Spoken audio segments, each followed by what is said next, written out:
Nous sommes au cœur de la capitale, dans un lieu du quartier latin chargé d'histoire, le campus des Cordeliers. Dès le XIVe siècle, les Cordeliers, des moines franciscains, y édifient leur couvent auquel ils donnent leur nom. Au moment de la Révolution française, le club des Cordeliers de Danton, Marat et Desmoulins s'y réunit. Et c'est après la Révolution que le lieu est affecté à la faculté de médecine de Paris. Il abrite aujourd'hui le centre de recherche des Cordeliers, un centre d'excellence en biologie, physiopathologie et santé, où plus de 500 personnels scientifiques mènent leurs recherches.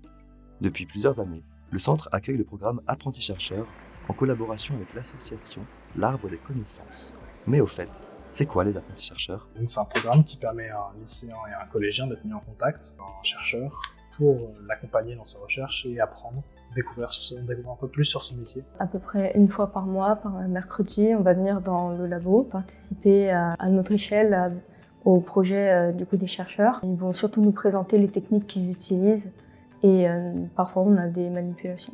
C'est une opportunité de pouvoir pratiquer différentes disciplines, par exemple moi la physiopathologie rénale. Pour voir comment est le métier de chercheur et en quoi ça consiste dans la vie de tous les jours. Et moi c'est avec une lycéenne et avec une chercheuse. On va faire un programme pour essayer de répondre à une problématique lors d'un congrès. Questionnement professionnel ou simple curiosité. Les apprentis-chercheurs ont tous leur raison bien à eux de s'être engagés dans ce programme. J'ai déjà été mis dans le cadre de mon stage de 3e en contact avec des chercheurs, ça m'a beaucoup intéressé, j'ai voulu recommencer l'expérience. J'ai encore des doutes sur ce que je voudrais faire plus tard. Et je me suis dit que c'était un bon moyen de savoir si le métier de chercheur pourrait m'intéresser et si je pourrais m'orienter vers quelque chose qui est à peu près dans ce domaine.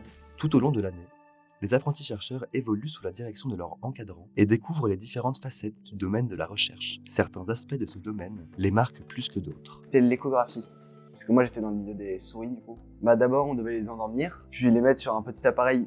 C'est un peu comme les vrais trucs d'échographie. Et on regardait avec un petit outil où était leur cœur et tout, si tout était à la bonne taille, au bon endroit. Déjà, on a pu voir l'intérieur d'un labo, ce qu'on n'avait jamais fait même sans participer. Différentes techniques qu'on avait entendu parler en cours, mais qu'on n'avait jamais fait nous-mêmes. Le projet de la chercheuse qui est avec nous, on a pu en apprendre un peu dessus. Je pense que mon meilleur souvenir, ce dont je me souviendrai particulièrement, c'était les manipulations de toute la séance, passer à répéter les mêmes erreurs, à progresser, etc. On cherchait à voir les noyaux de certaines cellules, l'immunoréaction, je ne sais plus comment ça s'appelle. Il y a des anticorps qu'on met sur d'autres anticorps pour que ça brille. C'est très joli parce que ça fait un fond noir avec des petites lumières bleues dessus. L'immunofluorescence.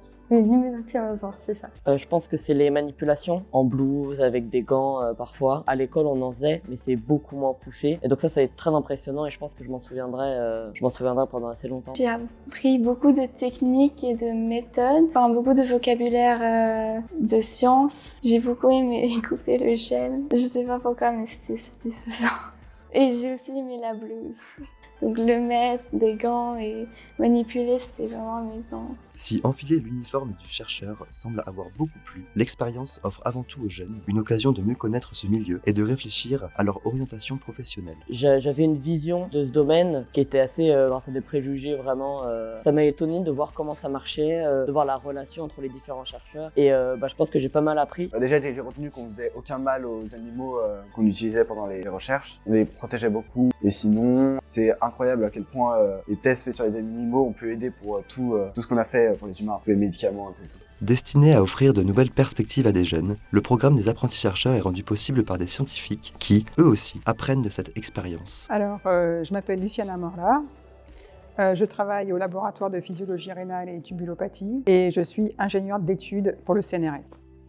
Alors bonjour, je m'appelle Georges Zadig, j'ai 55 ans, je suis assistant ingénieur à l'INSERM, je suis responsable de plateau technique sur le Centre d'exploration fonctionnelle qui est une plateforme et je suis également l'assistant de prévention hygiène et sécurité. En fait, le fait d'avoir des jeunes au laboratoire, c'est qu'ils posent beaucoup de questions et le fait qu'ils posent des questions parfois naïves et pertinentes, ça nous fait nous-mêmes poser des questions sur notre travail et sur notre projet de recherche. C'est toujours un partage et c'est vraiment sympa quand ils sont eux-mêmes passionnés par la biologie ou par les sciences. Parce que dans ces cas-là, ils veulent vraiment aller au fond des choses, ils veulent tout comprendre, ils veulent savoir comment est-ce que marchent les expériences, pas seulement ce qu'on fait. Ils vont vraiment au bout des choses et dans le détail. C'est une opportunité de faire découvrir son métier à des adolescents, mais Faire découvrir son domaine à des adolescents, on se voit à travers leur regard et les questions qu'ils peuvent poser. Le plus souvent, c'est les questions que nous posons. J'ai eu une apprentie chercheuse qui était en 3e et qui ne parlait pas beaucoup. Et en fait, le fait de venir en laboratoire, elle a beaucoup apprécié et elle a pu s'exprimer et son engouement a grandi pour la biologie. Et donc, à la fin du projet, quand on était en juin et après le séminaire, ses parents sont venus me voir pour me dire qu'ils étaient vraiment ravis et que ce stage avait transformé leur fille et qu'elle avait réussi à trouver un moyen de s'exprimer. Ça avait vraiment été très bénéfique pour elle. Ils étaient vraiment contents. Et donc ça aussi, ça m'a beaucoup poussée à reprendre des élèves parce que voilà, je sais qu'on a un impact sur leur devenir, même sur leur façon d'être, même sur leur façon de voir le monde du travail. Je leur souhaite vraiment tout le bonheur pour la suite.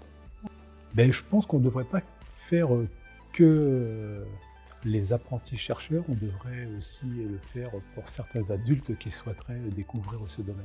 Croyez en vos rêves et rien n'est irréalisable et n'importe qui est capable de n'importe quoi.